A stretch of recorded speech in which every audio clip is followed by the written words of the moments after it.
Hello, and welcome to another edition of Spooky Reviews from Spooky Ventures. I'm Gary Hill, and I'm both your host and your reviewer. This is our 201st episode.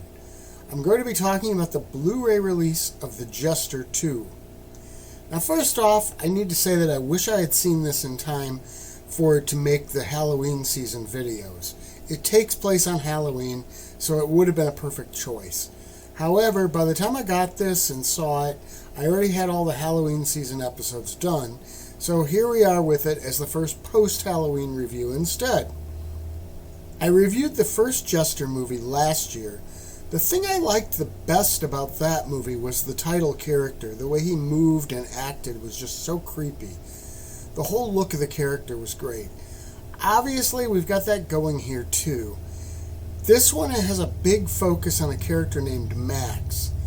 She's a teenager who's in an uncomfortable phase of her life where she doesn't seem to know where her place in the world is.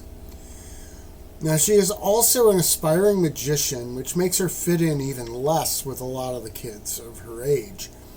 The Jester becomes fascinated with her at a fairly early point in the film, focusing a lot of his attention on her. I won't spell it out, but they do explain why. That happens during a scene that actually gives us the backstory and an explanation for who and what the Jester is. A lot of times I think leaving mystery intact works better for horror films. In this case, I found the backstory to be fascinating, if perhaps a little cliche. It actually works here, and the whole method for getting that story out is very creepy. Now, without providing spoilers, I can't really delve too deeply into the story here. So let's talk about some of the other aspects of the movie. In the first film, it was pretty clear that the Jester was supernatural rather than some kind of psycho killer. That becomes even clearer this time. Yes, comparisons to Art the Clown abound here, but I think the Jester is developing its own mythology and identity. The kills get pretty creative here, and because of the somewhat unpredictable volatility of the killer, the tension and suspense levels remain high.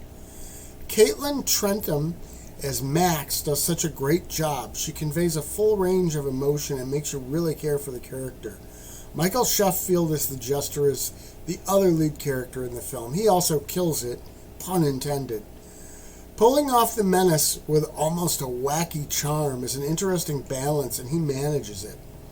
The production values and pretty much everything else about this movie are elevated from the first one. That said, I think I like the first one better. It's close enough that I can't say that conclusively, though. Both movies are extremely creepy, and I recommend both of them.